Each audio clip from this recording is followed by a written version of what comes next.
আল্লাহ সুবহানাহু ওয়া তাআলা বিশ্বনবীকে পাশে বসায়া সামনে বসা দীর্ঘ সময় আলাপ আলোচনা করলেন। এক পর্যায়ে ডাক দিয়ে বলছেন, হাবিব আপনাকে আর এখানে রাখা যাবে না, আপনি দুনিয়াতে চলে যাবেন। দুনিয়াতে যাবেন, তবে আমার পক্ষ থেকে মানুষগুলোকে আপনি দুইটা জিনিসের দিকে ডাক দেন।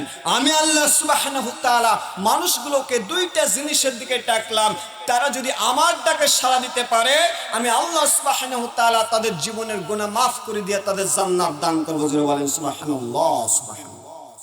আমার ভাইরা লক্ষ্য করুন, আল্লাহ রাব্বুল আলামিন বলেন, ওয়াল্লাহু ইয়াদউ ইলাল জান্নাতি ওয়াল মাগফিরাতি বিইذনিহি ওয়া ইউবাইয়িনু আয়াতিহি লিন-নাসি লাআল্লাহুম ইয়াতাযাক্কারুন।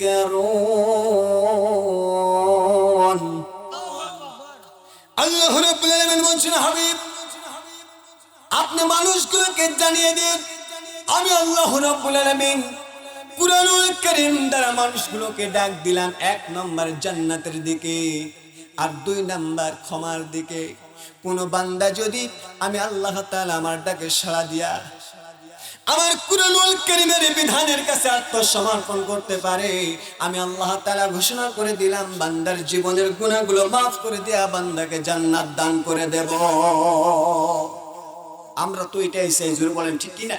আমাদের জীবনের গুনাহ মাফ হবে, আল্লাহর জান্নাতে যাব, এটাই চাই নাকি বলেন? এর চাইতে বেশি কিছু চান? গোল্ডেন অফার, সুবর্ণ সুযোগ। আল্লাহর নবী এই কথা শোনার সঙ্গে সঙ্গে দু চোখের পানিগুলো ছেড়ে দিয়ে কান্না শুরু করলেন। আমার ভাইয়েরা, আল্লাহর নবীর পছন্দ হলো না।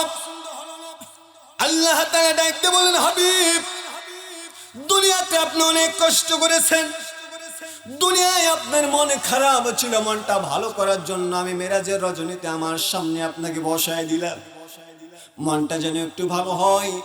কিন্তু আপনি যাবার সময় মন খারাপ করে যাবেন, এটা তো আমার পছন্দ হলো না। ও হাবিব আপনি কেন কাঁদেন? আল্লাহর নবী ডাকতে বলছেন, আল্লাহ রাব্বুল আলামিন কিয়ামতের কঠিন মুসিবতের সময় যেদিন লক্ষ লক্ষ নবী এবং রাসূলগণ দাঁড়িয়ে যাবে, যেদিন কোটি কোটি মানুষগুলো দাঁড়িয়ে যাবে, আপনার পক্ষ থেকে ঘোষণা করা হবে, ইয়া ইবাদি লা খাউফুন আলাইকুমুল ইয়াওমা ওয়া লা আনতুম তাহজানুন।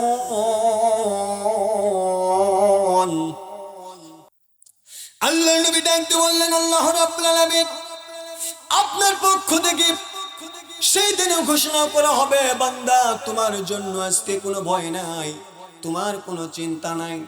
যখন ঘোষণা করা হবে, আমার ভাইরা লক্ষ্য করুন, সেই দিন আল্লাহ রাব্বুল আলামিনের নবী ডাক দিয়ে বললেন, শুনুন আপনার কিছু গুনাহগার বান্দাগুলো নেককার বান্দার দিকে তাকায়া তাকায়া হাসতে থাকবে, কারণ উপহাস করতে থাকবে, বলবে তোমরা দুনিয়ার জমিনে নামাজ পড়েছো, রোজা করেছো, হজ করেছো, যাকাত দিয়েছো, আল্লাহর সমস্ত বিধানগুলো দুনিয়াতে মেনেছো, কিন্তু তোমরা আমাদেরকে বলেছো আল্লাহর বিধান না মানলে পরকালীন জীবনে শাস্তি হবে।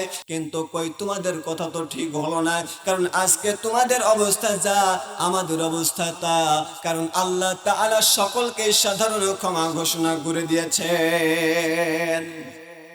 বলেন তো নেককারদের মন খারাপ হবে না? হওয়ার কথা কিনা, জোরে বলেন। আরে দুনিয়াতে নামাজ পড়লাম, রোজা রাখলাম, হজ করলাম, যাকাত দিলাম, ইসলামী আন্দোলন করতে গিয়ে জেল খাটলাম, হাত দিলাম, পা দিলাম, জীবন পর্যন্ত কুরবান করে দিলাম, আজকে তোমাদের অবস্থা যা আর আমাদের অবস্থা, তাহলে কেমন হলো বিষয়টা? মন খারাপ। আল্লাহ রাব্বুল আলামিনের পক্ষ থেকে ঘোষণা হবে, ওয়ামতাজুল ইয়াওমা আইয়ুহাল মুজরিমুন। জোরে বলেন আল্লাহু আকবার। আল্লাহ তাআলা যখন ঘোষণা করবেন, ও গুনাহগার বান্দারা, নেককার বান্দাদের থেকে তোমরা আলাদা হয়ে যাও। আমার ভাইরা গুনাহগারগুলো আলাদা হতে চাইবে না, জাহান্নামের লাঠি দ্বারা ফেরেশতারা পিটা পিটা যখন তাদেরকে আলাদা করার জন্য চেষ্টা করবে, আমার ভাইয়েরা গুনাহগার মানুষের জিহ্বা বাটা নাভি নাভি পর্যন্ত যখন ঝুলে যাবে, শরীর বেয়ে বেয়ে যখন ঘাম পড়তে থাকবে, তখন পানি দাও বলে চিৎকার করতে থাকবে। আল্লাহর নবী ডাক দিয়ে বলেন, আল্লাহ রাব্বুল আলামিন সেই কিয়ামতের কঠিন মুসিবতের সময় আমি বিশ্ব নবী, আমার কাছে হাউজে কাউসারের পানি ছাড়া অন্য কোনো পানি থাকবে না। আমি কত হাজার মানুষের সামনে হাউজে কাউসারের পানির পেয়ালা উঠে দেব, এই চিন্তায় আমি বিশ্ব নবী কাঁদি। জোরে বলেন সুবহানাল্লাহ। কথা বুঝতে পেরেছেন?